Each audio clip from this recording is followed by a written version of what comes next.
The following is a presentation of the Canadian Centre for Diversity and Inclusion. All content presented is the exclusive intellectual property of CCDI. Any sharing, reproduction, or use of this material or content requires the express written permission of CCDI. Should you wish to use this content in any way, please contact Michael Bach, founder and CEO, via email at michael.bach@ccdi.ca. Thank you. Hello, everyone, and thank you for joining us today. My name is Kelsey Matheson from CCDI. My pronouns are she and her, and I will be introducing you to today's webinar. Today's webinar, Black Lives Matter in the Workplace, will be facilitated by Lenny Wallace with our panelists as well. If you are new to CCDI, we hope that you find this experience valuable. And as you can see, we have many webinars coming up. You can register for these webinars at ccdi.ca.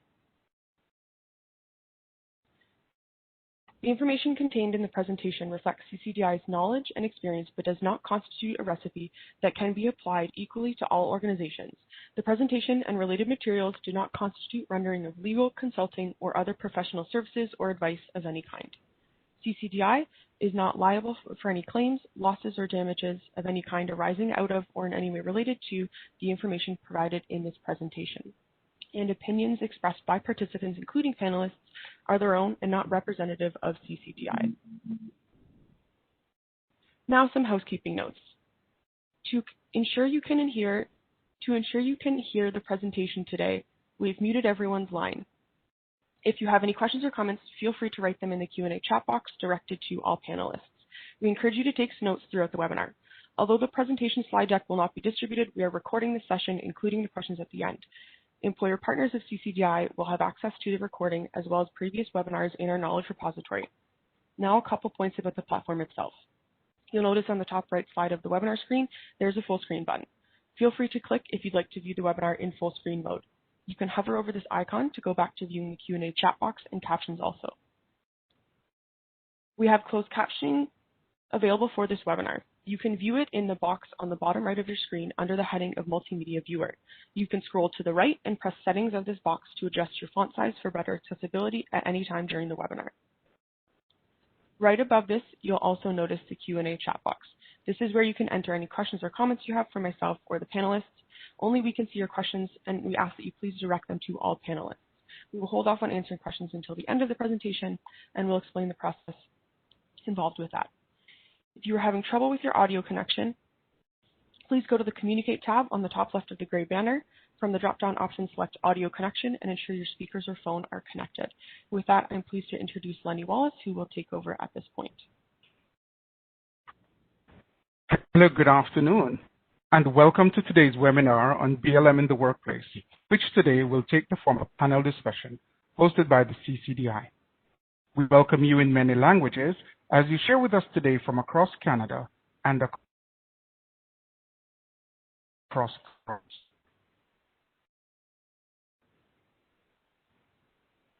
I would like to introduce myself as the facilitator for today's session. My name is Lenny Wallace, and I serve as a learning manager at the CCDI. As a show of recognition for the land of the First Peoples on whose land we live and work, I join you today from the traditional territories of the Anishinaabe, Haudenosaunee, Huron-Wendat, and the Mississaugas of the New Credit Territory from what is modern-day Toronto. Now, today's conversation is taking place in a highly dynamic environment where there is heightened awareness of racial issues and increasing calls for accountability in the society in general and in our workplaces in particular. The resurgence of the Black Lives Matter movement and other initiatives towards racial equality have intensified since the killing of George Floyd, and are as relevant and as urgent today as they ever were. Earlier today, for example, I read a story in which a regional administration in Canada was called out for hosting a scavenger hunt in honor of Black History Month, where participants were challenged to, among other things, read and name a poem by a Black Canadian author, spend a few minutes to learn about Africa and answer 3 geographic questions, dance to a reggae song and name the song, have a conversation with a Black employee and name them. Stories like these prove that we still have a long way to go in manifesting the vision of true multiculturalism, where all cultures, ethnicities, and persons are treated with respect and valued as an important part of and contributors to Canadian society. At this time, I have the honor and the pleasure of facilitating a conversation with members of our stellar panel, who you will now meet. So please allow me to welcome Kunle Tawhid, Melissa Major, Kirk Merritt, and Susanna Tam, all directly involved as leaders in the diversity and inclusion work in their respective organizations. They are architects and drivers of programs geared towards addressing the issues surrounding the BLM movement and anti-Black racism in particular within their respective organizations. At this time, I'll just take a couple of minutes to just introduce each participant individually.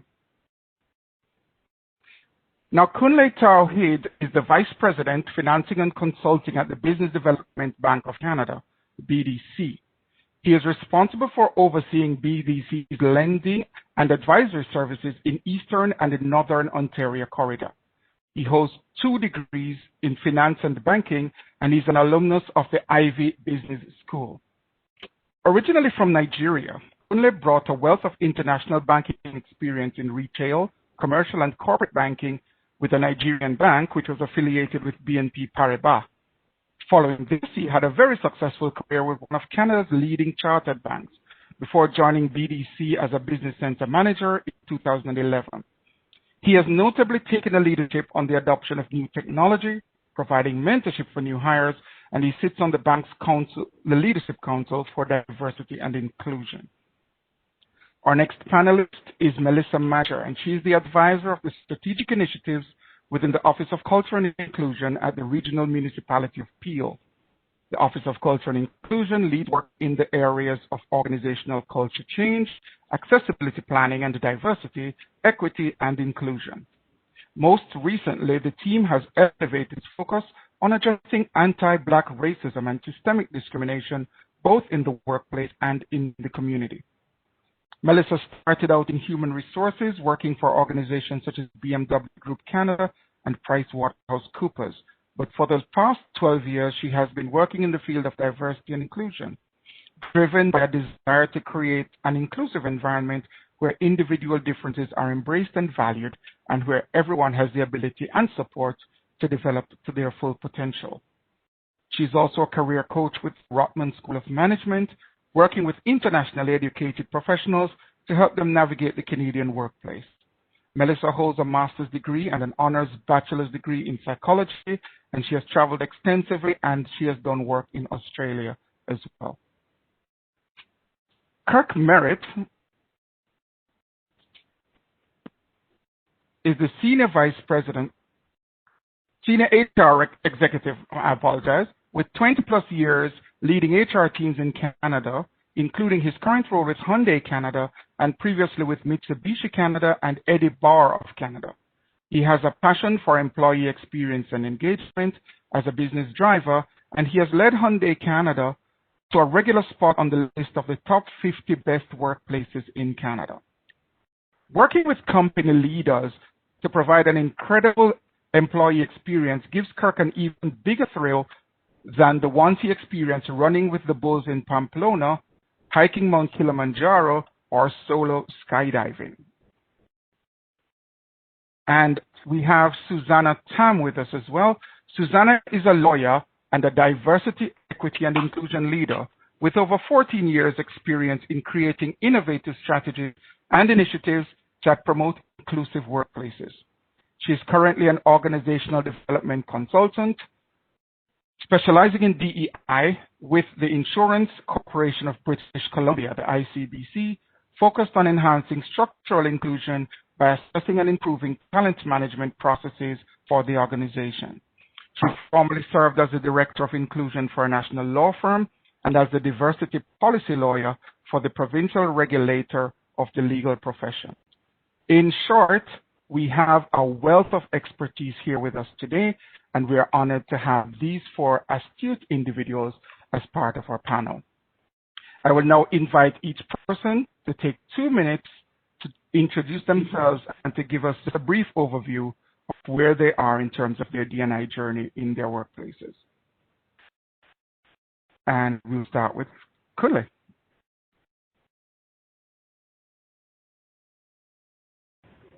Lenny. Good afternoon, everyone, and good morning if you're in a different part of Canada today.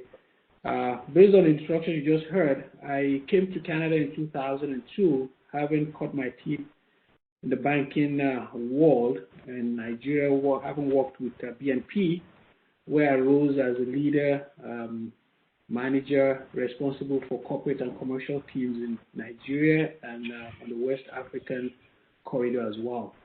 Upon arrival in Canada in 2002, the reality set in. I did not have Canadian experience. I did not look the type. I did not speak the way everybody else spoke. And my accent was different. So to get a job that fitted my skill set and experience was a battle. So I had to restart my career in Canada from the scratch as a banking teller with RBC.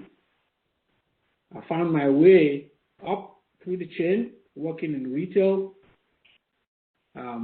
personal banking, small business, commercial banking, where I rose and became a team leader in the GTA. In 2011, I was headhunted by BDC as a business center manager in the Toronto East office, and I managed the financing and consulting team there for 5.5 years before I got promoted as the vice president responsible for our business, for financing and consulting business in Eastern and Northern Ontario. It's been a pleasure to see the steps that have been taken at BDC around diversity and inclusion, but specifically around anti-Black racism. The organization started work in this area prior to now. We had ERGs that looked after diversity and inclusion, and we prided ourselves as an organization that took diversity and inclusion very seriously. But as we looked at ourselves in the mirror, we realized that as much as we were diverse, inclusion was a challenge. The events of last summer, as mentioned by Lenny, was the biggest catalyst that led us to take this very seriously. Our CEO made a commitment by signing the Black North Initiative CEO Pledge, and we started to do some work around getting all employees to speak up through learning circles that we set up to hear, because you cannot solve a problem without understanding what the problem is. So using learning circles, having that opportunity to hear from the team, and then we had surveys that were conducted, and that was kind of how we got the work done. And I was tapped on the shoulder to come in and join the Leadership Council that was set up as well to bridge the gap between the various ERGs that we had and the SMC. And so it's been an interesting journey for BDC in ensuring that we dealt with anti-Black racism within the organization, but also providing a safe place for individuals to be able to express themselves and feel included as part of the organization. I'll let my colleagues chip in at this point, and then we can go ahead with what we've done and where we are at so far. Thank you. And thank you, Quinlay. We appreciate that introduction. I would now like to ask Melissa to pick up from there to just give us a brief introduction as to where we are within your organization in terms of anti-Black movement and initiatives. And good afternoon, everyone. My professional background has been interesting because I've worked in banking, professional services, and prior to my joining the Region of Peel. So this is my first public sector experience. And so it's interesting to see how this work fosters itself, even just the differences between private and public sector. So at the region, I would say the focus really started becoming devoted to this work in 2017. So prior to 2017, there was no, diversity, equity, and inclusion was not resourced at the region. It was fell under part of HR, something that somebody did off the side of their desks, and so it never really had the backing or footing to go anywhere and advance in the organization. So in 2017, our team, the Office of Culture and Inclusion, was established, and the first priority of the team was really around culture change, organizational culture change, and how we shift from, I guess stereotypically, the culture of government being very hierarchical, formal, conservative, extremely slow to get anything done, not particularly innovative. And so how do we shift that to be more innovative, to be more diverse, inclusive, and leverage that diversity, among many other things? So it really started with a refresh of our regional values and a big focus on behavior change and what we want the experience to be like working with one another as colleagues, as well as working with our customers who are the residents of Peel through the programs and services that we deliver. And it was always projected that the work would evolve from culture change to diversity and inclusion. And last year, between COVID and, as Lenny referenced, the death of George Floyd, both of these highlighted in a very clear and transparent way the inequities in our society. So through COVID, through social determinants of health, access to care, throughout testing, throughout vulnerable workers, the intersections of how something like COVID impacts racialized communities, Indigenous communities, became very apparent and could not turn a blind eye. And then came the death of George Floyd, and as others have stated, that just escalated everything to a new level. So much so that Regional Council did declare, they put forth a motion to declare anti-Black racism a crisis in the region of Peel. And so that has been a really big driver to put this work on the map in terms of in terms of addressing and dismantling anti-Black racism and systemic discrimination, both in the structures of our workplace, as well as throughout the different facets of government, and that's where we are. Thank you, Melissa. I can appreciate that the government standpoint and approach is a little bit different to the private sector approach, as Kunle had indicated earlier. I'd like to ask Kirk, for you personally, how did you get involved in D&I work, and what was your journey to this point? Well, we're not a big company in Canada. We're only about 250 people, so we don't have a diversity department per se, as some of the bigger organizations do. It's so it fell to the leaders of the organization to make things happen, and so with the support of our CEO and the other leaders, I was involved in really addressing a lot of the angst after the killing of George Floyd. It really was as the other panelists have mentioned, a defining moment, and finally helping us become aware of white privilege in a real way. And it was truly an awakening for so many people in Canada. And if you ask Canadians, of course, no one objects to equity, but to make it real, it means that things have to change, and change is hard. So here at Hyundai, we took a number of steps, and I guess I like the DE&I image. Many of you may have seen, with the three people of different heights. Trying to watch the baseball game over the fence.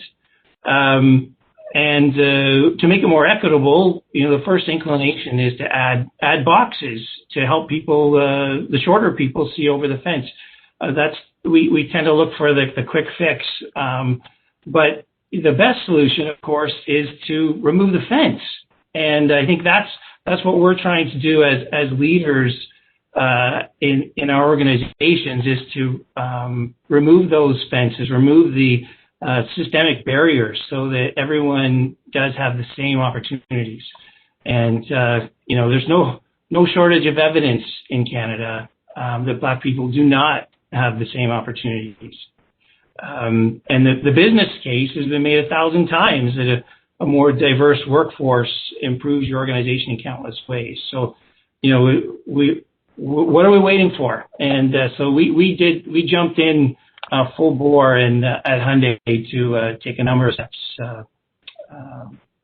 Really, starting from June, and it goes on, and it's been wonderful to see things develop. All right, thank you, Kirk. I appreciate that introductory comment.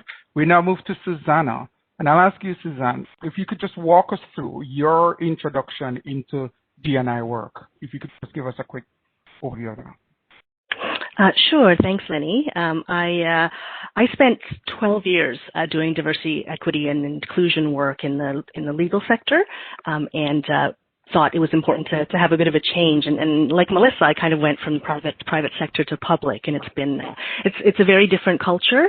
I appreciate, and so what drew me to ICBC was they had been doing DEI work for a number of years. They'd had a comprehensive DEI strategy since at least 2014 or 2015, and were ready to go to sort of the next level.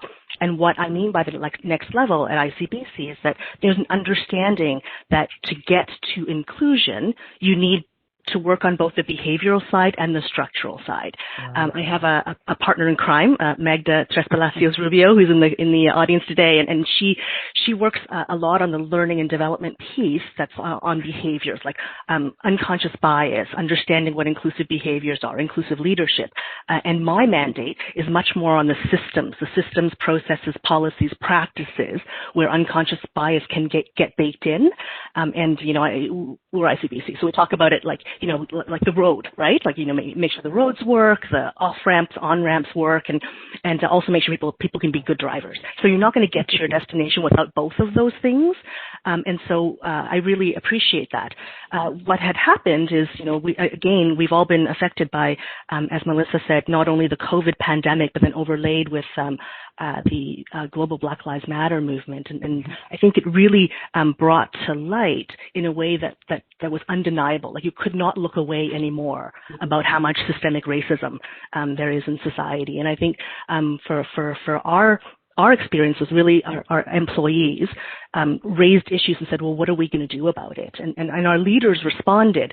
And what was remarkable, I've been doing this work for a long time, but what was remarkable for me is our leaders decided to really take this on in a very intentional and very thoughtful way. They brought in external consultants to help them create a process so they can take leadership on DEI and to actually embed it into all the ways that we do business. So they had a number of what we called conversations that matter.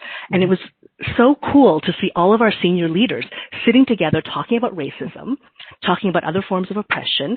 They were having conversations about power and privilege, and I've never seen that before. I think we ran like 6 or 8 of them with all the leaders, and out of that, they built a corporate DEI charter. Part of the charter is we will say anti-Black racism, anti-Indigenous racism, anti-Asian racism. Like, we will say, we use the language, and we recognize that a lot of times these conversations can be uncomfortable when we're looking at our own power and our own privilege. And we are working really hard to create a very supportive environment where all of the different perspectives can be expressed quite openly and respectfully. And we recognize that it's a learning journey that we're all doing together, and it's been pretty exciting. Our DEI charter was actually launched by our CEO just last week. So it's very exciting times, and I'm really proud to see how our leadership has really taken up the concerns and issues of the employees. Thank you so much for that introductory statement, Susanna. Now, I'd just like to throw it all out there. In listening to the comments, I've heard everyone make mention of the George Floyd incident as a catalyst. I've heard Pearsons make reference to the fact that, and Susanna in particular, said that there is a need to address both the systems and the behaviors. And that's a very critical statement, and I'll use that as the launching pad for the question that's on the screen. We had already touched on some elements of it in the preliminary conversation, but as representatives of your institutions, in terms of systems, in terms of adjusting systems to address anti-Black racism issues, can you give me an example of a particular initiatives within your organization so we can walk through how your organization is involved in this kind of work? And this can be a free conversation. Anyone can jump in at any time. Yeah, I'll go. When Susanna spoke, she alluded to how uncomfortable this conversation can be. And I'll tell you, even for the Black folks in my organization, including myself, these are things that we'll never talk about because it's uncomfortable it feels uncomfortable for the audience and for ourselves. Mm-hmm. But comfort and growth do not coexist. And this is something that our leadership in the organization clearly understood. And so when the survey, our first initiative was to start with the survey after we'd had the various sessions that we had, the live speak sessions. In the survey, we asked people about how comfortable they were if they experienced any racist event. How comfortable would they be in speaking out? And the results that came back were shocking. And so when we got that, we decided, okay, now what's the next step? We're not experts at this, and we have a lot of people who are non-Black in the organization who had stories of their colleagues, stories of how their kids, how the N-word used to address their kids at school that they never knew about. Stories of how, different instances that happened. And so with that step, we started the training. So as we speak right now, and this is not a free infomercial, but because we're not experts at this, so we have to bring in CCDI, for example, to come help us. So we designed trainings, and it started from the top. Our SMC has gone through that training on anti-Black racism. Now we're on the next phase, which is all the leaders in the organization having to understand what steps to take. And, Kirk talked about equity, the chart on equity, what that looks like. And once we finish that, the next step as part of the initiatives is to have all the other individual contributors in the organization go through another training on how to be an ally. So in doing that, we recognize the fact that all the ERGs that we've had, they're great. But are we getting the kind of impact that we want? Which was why the Leadership Council was set up, bridging the gap between the ERGs and the top, the senior management committee members. I'm proud to say for the first time, I've been in the organization for almost 10 years. For the first time, we're actually celebrating the Black History Month.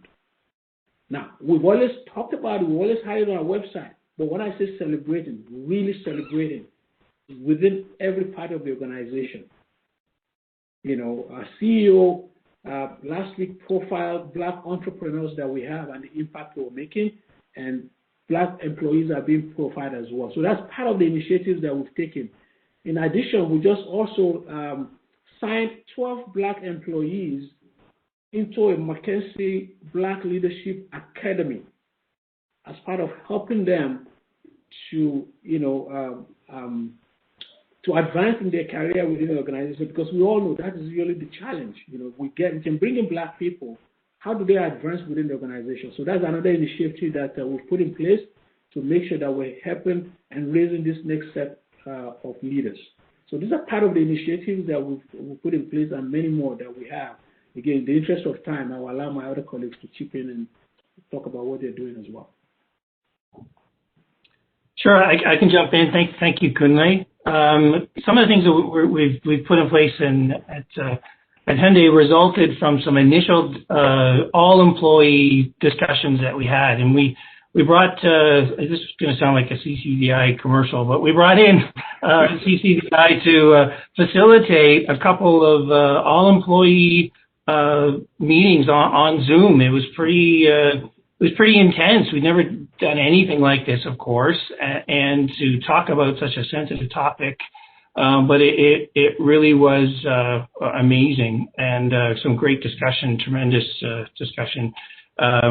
So we started with an initial one about white privilege, and coming out of that, we got our feedback from folks and said, okay, that's great. Now, what can I do as an individual to improve things for my colleagues and my Black friends in the community?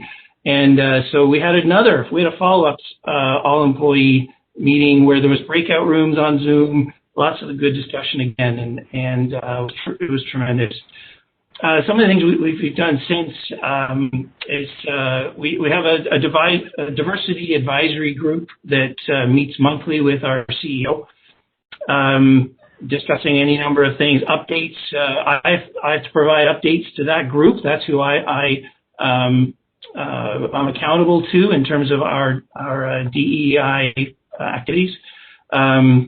We have a number of recruiting things that we've put in place to affect the people that are coming into the organization. Every job search that we do must have at least 2 diverse candidates out of the final 4.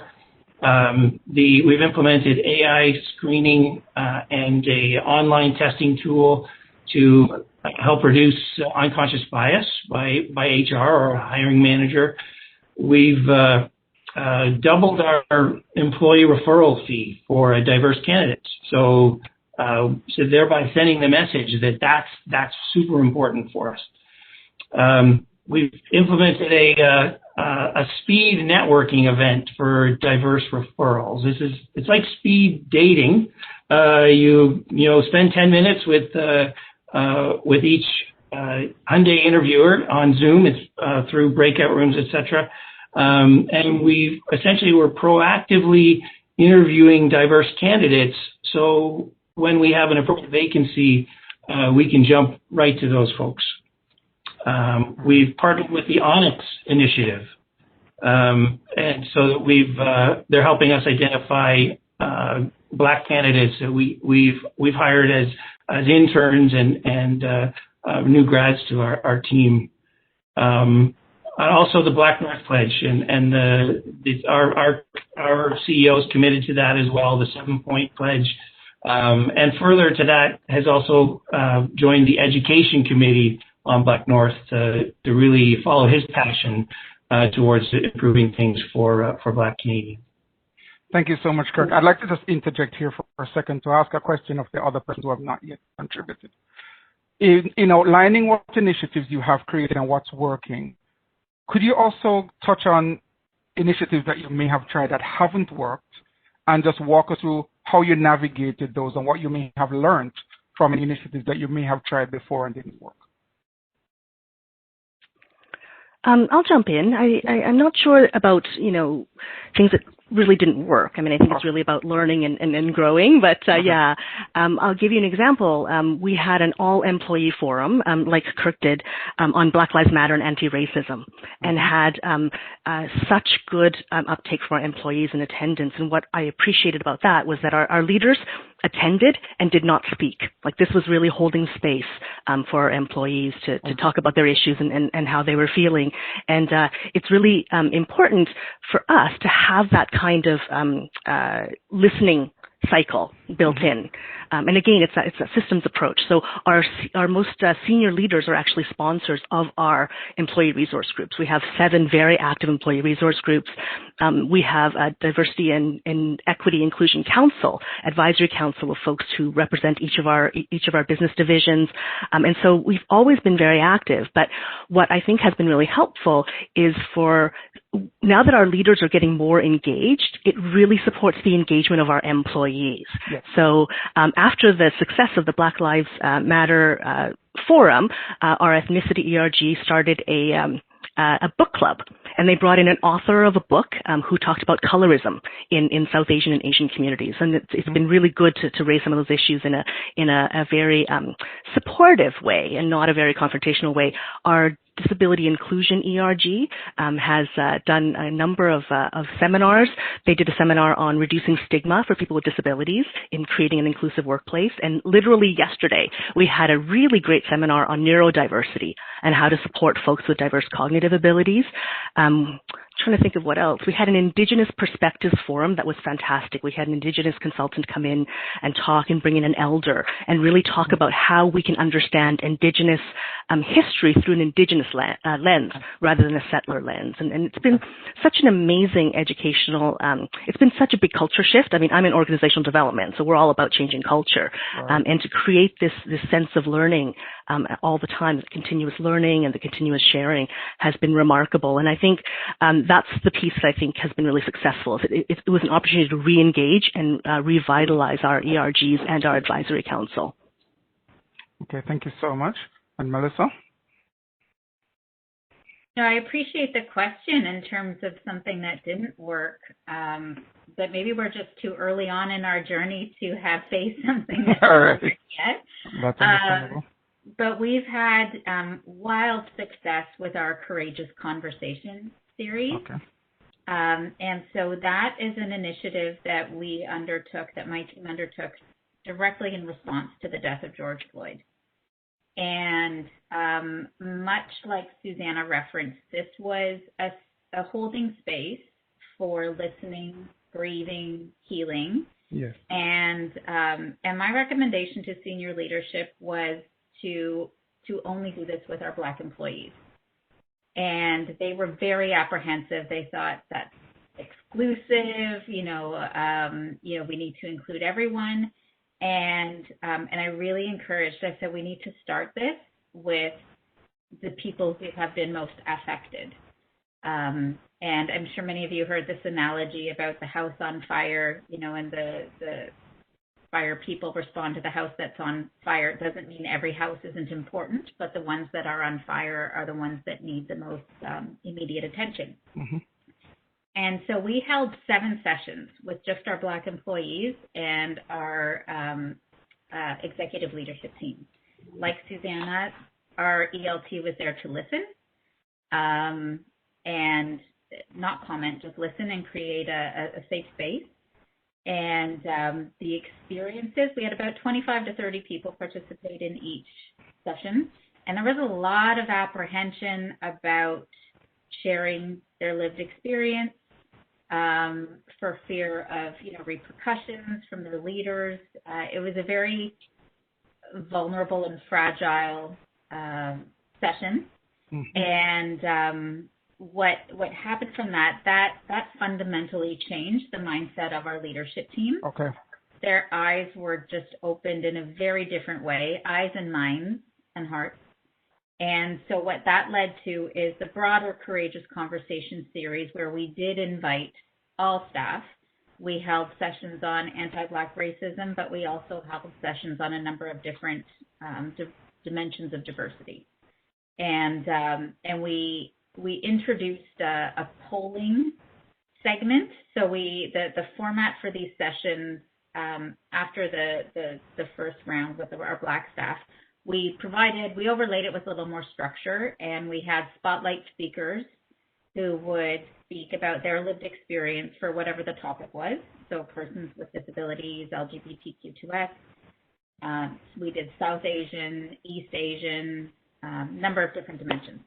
And so we'd have the spotlight speakers with the lived experience, and then we introduced a set of polling questions, which is how my team gathered data to be able to do, because I know the follow-up here was in terms of measuring progress. Mm-hmm. And so that data we are now able to analyze and bring back to our leadership team as recommendations about diversity in leadership, about changes to our talent acquisition process, performance management, succession planning, so on and so forth. I could say more, but I know we have a lot of questions, so I'll leave it at that.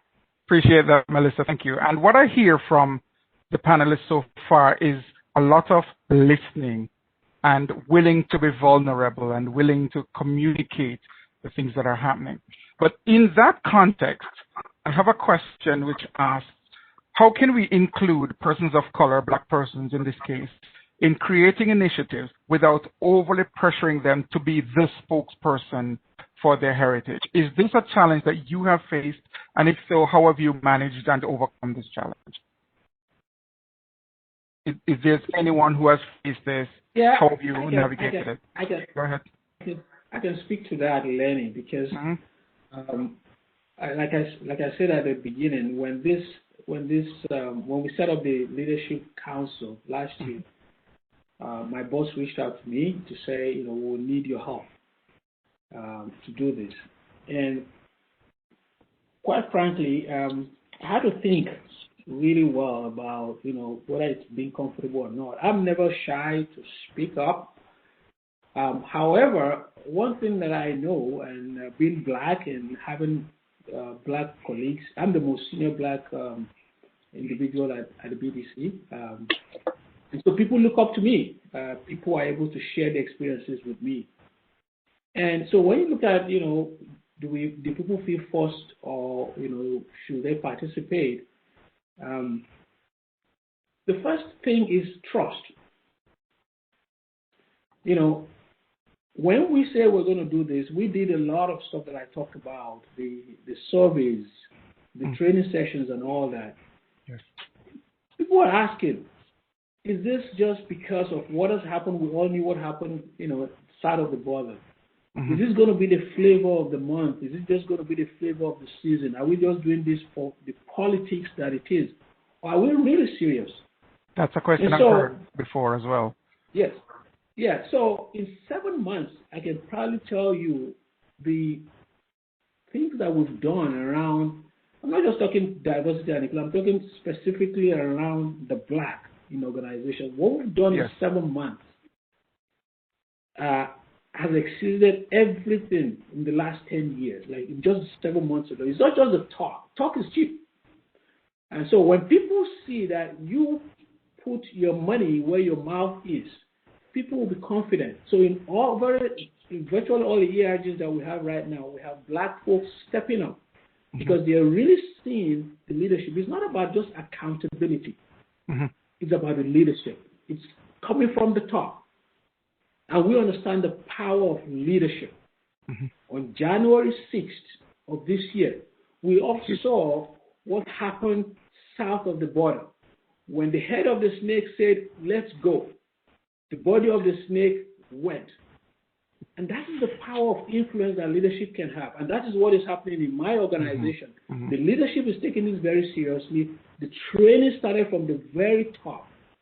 And now, in every of the conversations, I just came out of a meeting, my leadership for my region, Ontario, yesterday. And before we started that meeting, the first thing my boss did was to go through, talk about Black History Month, and to highlight key Canadian achievers who are Black. That was powerful. And that sends a powerful message from the top.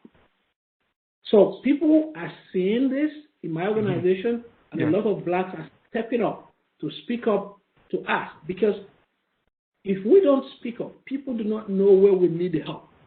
And that's very important. So if you're a Black individual, I don't know where your organization is at, and you're on this call today, you owe it to yourself. When they're calling for action, you owe it to yourself, you owe it to your colleagues, you owe it to the next generation of Blacks to speak up and say what you need. People do not wear the problems on their sleeves to work. Blacks are not asking for favor. They're not asking for handout. They're just asking for equity. All right. Appreciate that, Kunde. Thank you.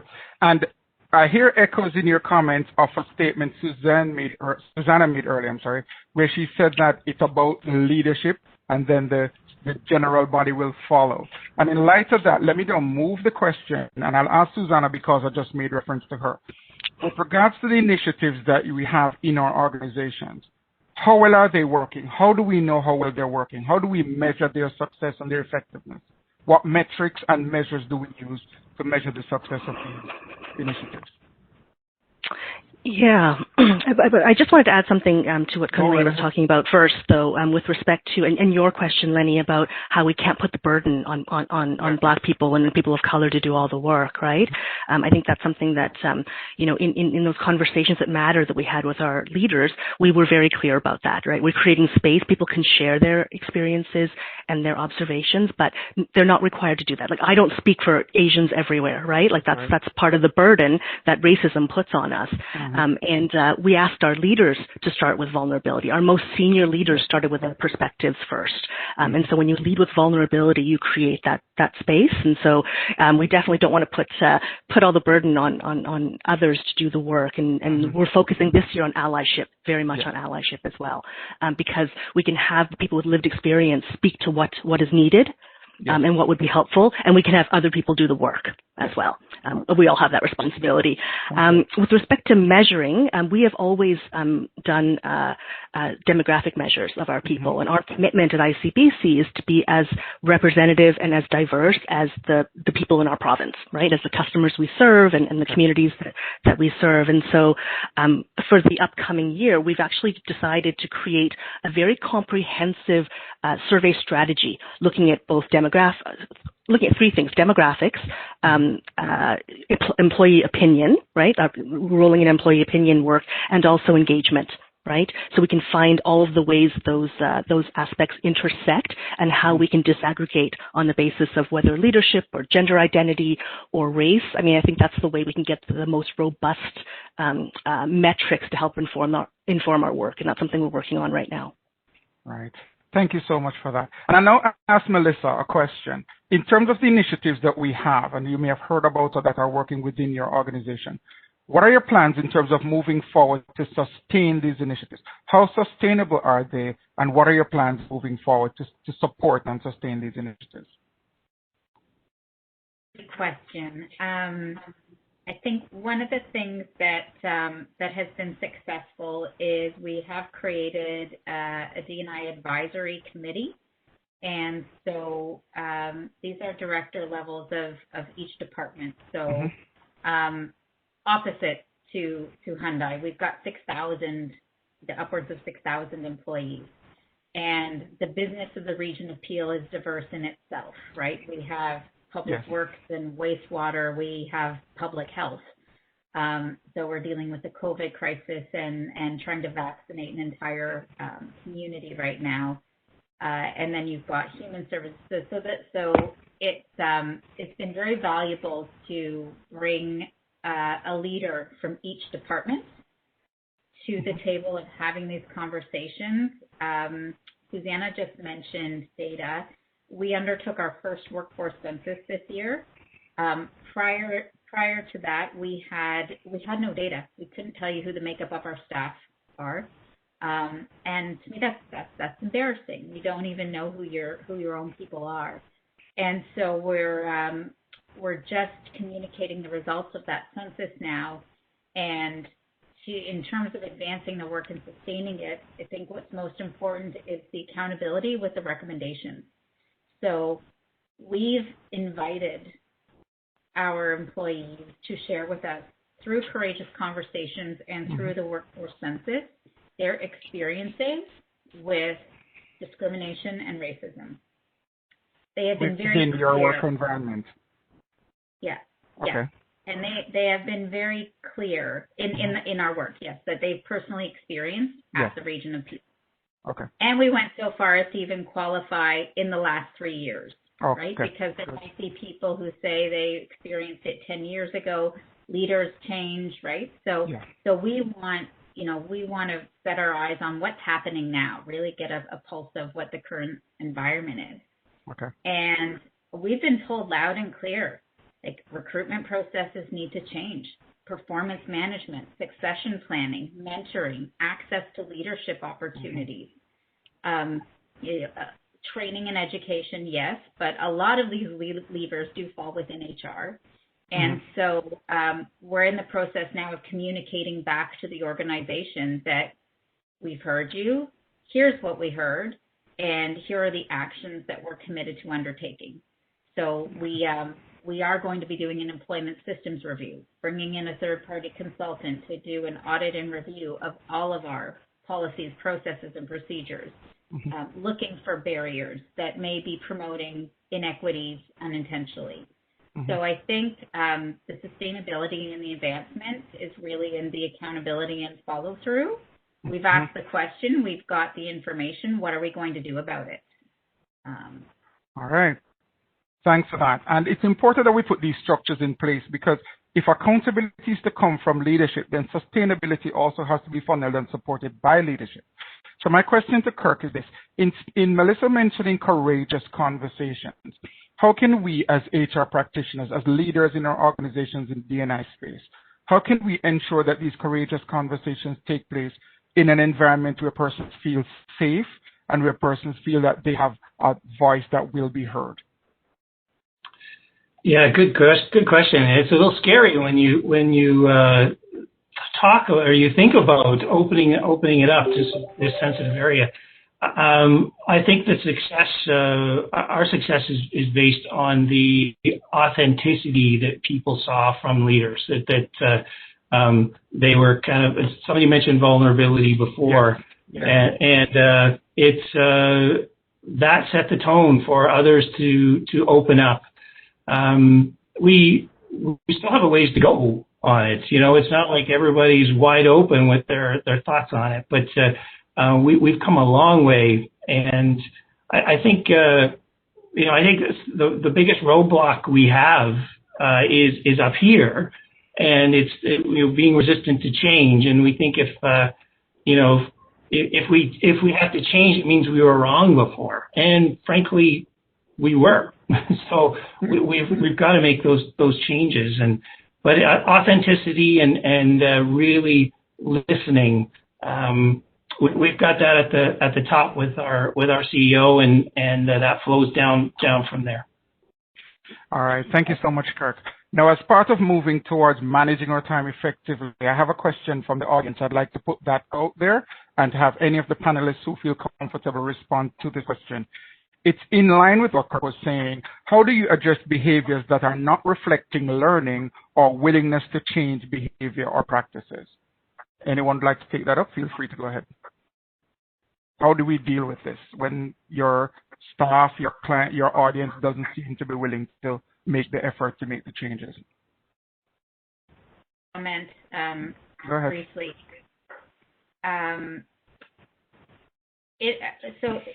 Our performance management process was, let's say, overhauled by HR a couple of years ago, and one of the things that it's sort of a principle for performance evaluations the last 2 years has been looking at the what and the how. So everybody has their goals and their objectives, but there's equal weight now placed on how you achieve them. So if you achieve your goals and objectives, but you do so by bulldozing everyone and bullying and not behaving in, the way that our values say we should, you're not going to get promoted, or you're not going to become a people leader, or you're not going to get, an exceeds expectations or even a meets expectations.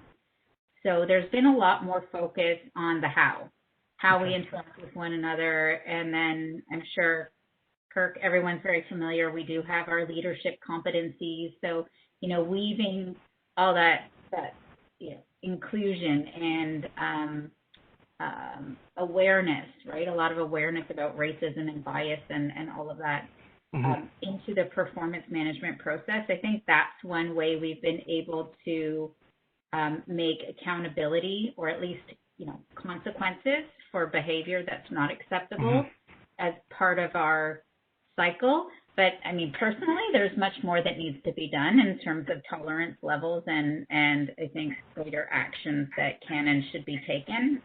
I'd be lying if I said we were there yet.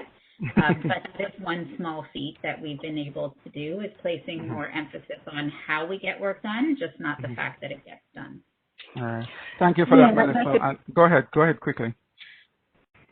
to what Melissa was saying is it's not even just setting those goals and expectations, right? I mean, sometimes people resist change because they fear that they won't have the competency, right, to do the new behavior or do the next expectation. And so it's really creating that idea that these are our expectations, whether it's inclusive behaviors, inclusive leadership, and then this is how we're going to support you to build the competencies to meet that. I think that really helps address some of the fear and concerns about change. Yes, thank you, Susanna. That's what behavior change specialists refer to as self-efficacy, when the individual doesn't feel that they have it within themselves to manifest the change. I have one final question before we wrap up. The question from the floor is, a lot of these approaches feel very top-down based on the feedback. Are there any bottom-up approaches that have been useful or that have worked in your experience? Organic approaches which may have started from your line staff and moved upwards, as opposed to initiatives from management that were imposed on the staff? I can chip in there. Go ahead, we're still in the process. Of getting things organized. Like I said, we've done a lot in the last 7 months. But in this regard, with the ERGs, what we're doing with the ERGs is we're listening, taking feedback from the employees, and then taking them through the DLC and recommending to our SMC. So it's not SMC coming down, throwing it down. That was why we did that survey. We hear from people, and then SMC is the one that is going to say, listen, here's how we want to behave. Here are the things that we would like to do to make it work in workplace. Thank you. So what I'm hearing, Kunde, that's more of a cyclical approach where it starts with leadership asking the questions, listening, gathering the information, and then implementing. That sounds like what I'm hearing from that approach that you're suggesting, and I thank you so much. Ladies and gentlemen, very quickly, please. Go ahead, Melissa. Okay, very quickly. So the region currently does not have ERGs, and we've, as a response to all the actions we took through courageous conversations and the region's response to anti-Black racism, there has been a very enthusiastic group of South Asian women that have raised the Indian farmer protest issues right now in terms of agricultural laws that are threatening livelihoods. And I won't go into the political implications, but they have come forward and said, we really want to bring awareness to the organization, to our colleagues, to our leadership, that this is happening, because this is the conversation at their dinner tables. This is impacting them daily. And when the internet was cut off last weekend and they couldn't reach their family and the ties in India.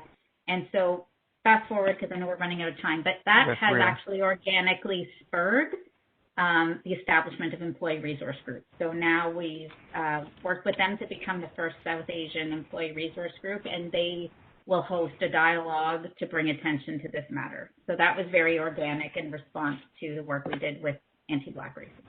Perfect. Thank you so much for that response, Melissa. And as Melissa indicated, we are out of time, and we thank you so much for all your questions and comments. And at this time, I'd like to give our 4 panelists, if you were to leave us with one sentence that you would want to resonate with us coming out of this workshop, what would that one sentence be? Whether it be a suggestion, something you've heard that you think we need to keep in mind if we're dealing with anti-Black racism in our workplaces, whether it's an initiative that worked for you that you'd like to remind us of, whether you think that this particular thing is central to the whole idea of addressing anti-Black racism. So if there's one kernel you'd like to leave us with, what would that be? Start. The way I think about it is inclusion is a journey. It's not a destination. Inclusion is an ongoing journey. We all are at different places, moving at different speeds, and it's critical that we all make space for one another in that. And each of us has a responsibility. Yeah. So it's about the fact that it's a journey, not a destination. There's no quick fix. All right. Thank you so much. I'll go. Leadership is very important. Accountability is great, but we need leadership. The more leadership buys in, the more the people will follow. Thank you, Kunle. I'll jump in. This area can be scary, but people will forgive you as long as you're being authentic in your efforts to improve things. All right, that's a critical comment, and thank you for that. For me, it's this work is about care and compassion. And if you boil down everything and you look at the world through a lens of care and compassion,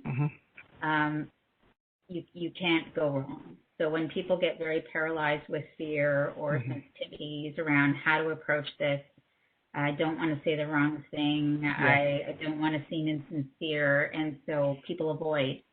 And silence speaks louder than saying something that's well-intentioned but not perfect. And so really just trying to help people see this work through the lens of care and compassion. Well said, Melissa. Well, I meant, but you said it much better.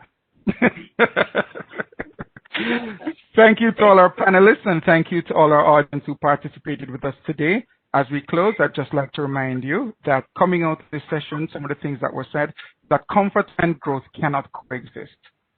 We have to be prepared and willing to be vulnerable, to be uncomfortable in order to facilitate the change.